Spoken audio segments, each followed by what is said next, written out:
I once left a child in church. It was during my curacy and a miscommunication with my husband, a well-meaning but poorly timed intervention from a parishioner, and all of a sudden we had left one of our 3 children behind. Of course, she was absolutely fine.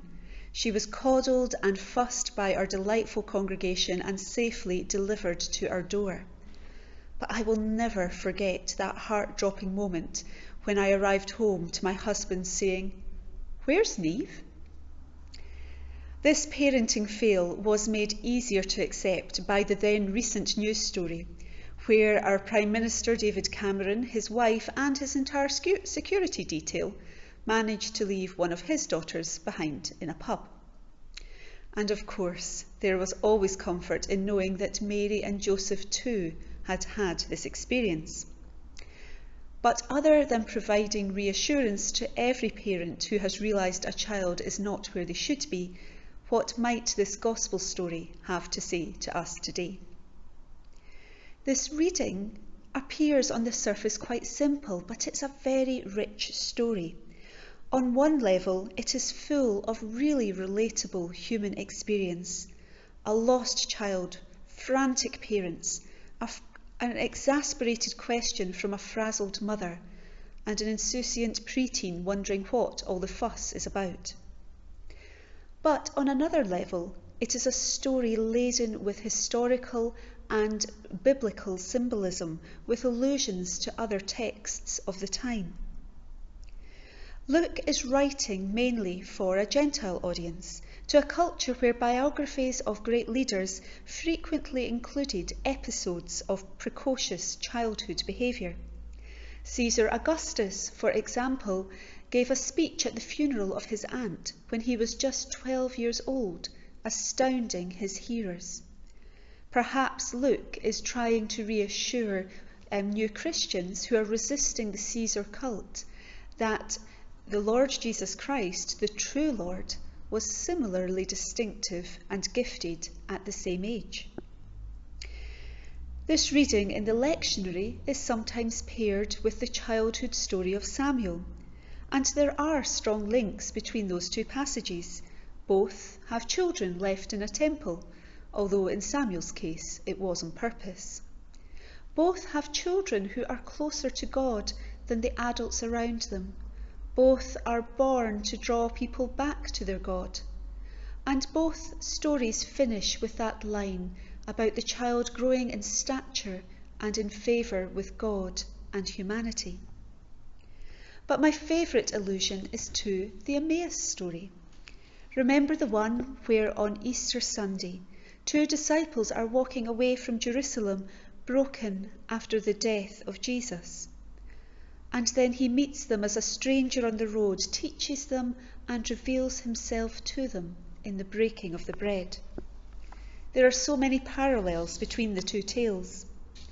Despairing, frantic and confused, on the 3rd day, Mary and Joseph found their son. Despairing, frantic and bemused, on the 3rd day, 2 travellers encountered the stranger on the Emmaus road. In both cases, those close to Jesus, his family, his disciples, pour out their hurt and confusion. In both cases, there is a gentle reminder of what Jesus was about. To Mary and Joseph, "Did you not realise I must be in my Father's house?"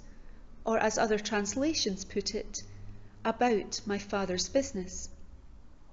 To the disciples on the Emmaus road, was it not necessary that the Messiah should suffer these things and enter into his glory? The Greek word behind the phrase must be and necessary is the same one, dei. It means it is binding, it is necessary, it is proper. In short, it is inevitable.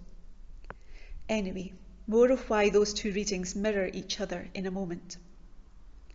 The words Jesus speaks in our reading today are the first things he says in Luke's Gospel and are worthy of our attention. Firstly is his use of the word Father. It brings us up short, coming as it does straight after Mary's words, "Your father and I were searching for you." The child Jesus, just on the cusp of maturity, knows who he is, knows that despite his earthly father, devoted as he is, his true father is in heaven. I am told that it was not usual for the Jews of the day to refer to God as their Father, and Jesus using this term indicates an intimacy of relationship with God, which is new in human experience. The phrase "in my Father's house" has been difficult for people to translate, with other options being "about my Father's business" or "involved in my Father's concerns." I would suggest that my Father's house does not simply mean the geographical space of the temple, although it does work on that level, but also the work of faith that he was engaged in there. A household in New Testament times was not just a home, it was a community of family members and sometimes servants. It was an economic unit, a family business of sorts, where all who were of an age to do so contributed to the work of the household, often defined and shaped by the trade of the head of the house. As a child of his Father's house, Jesus is engaged in the work of his Father. And what was that work of the Father? Our story from the other end of the Gospel, from the road to Emmaus, brings our answer. It was to fulfill the Scriptures, suffer and die before rising again in glory, to make a way for all God's children to be forgiven and welcomed home. As Mary and Joseph searched frantically for their son, how much more is God determined to find us? These two stories bookend the ministry of Jesus and remind us of what he was about. He was the Son of God, about God's business, which was nothing less than the redemption of all creation. That is the message of Luke's Gospel.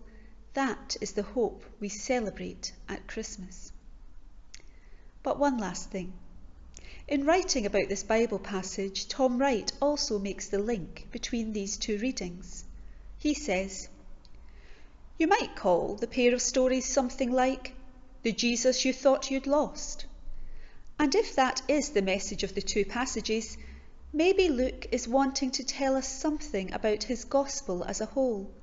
Maybe he is writing, at one level at least, for people who have some idea of Jesus but find he is more elusive than they had imagined. Finding him will normally involve a surprise. Jesus didn't do or say what Mary or Joseph or the two on the road were expecting. It will be like that with us too. Every time we relax and think we've really understood him, he will be up ahead, or perhaps staying behind, while we go on without thinking. Discipleship always involves the unexpected." This reflection hit a chord with me in the midst of one of the most chaotic and uncertain Christmases I can remember. Where is Jesus in all that we are experiencing right now? Perhaps we, like Mary and Joseph, feel frazzled, anxious, broken. Well, the reality is he will be where he always is, about his Father's business of sharing faith, hope and love. If we do likewise, even in the smallest of ways, we cannot fail to bump into him eventually. It will probably be when we least expect him, possibly when we feel least prepared, but undoubtedly we will be greeted with love and a reminder that this work of faith, hope and love is what Christmas is all about.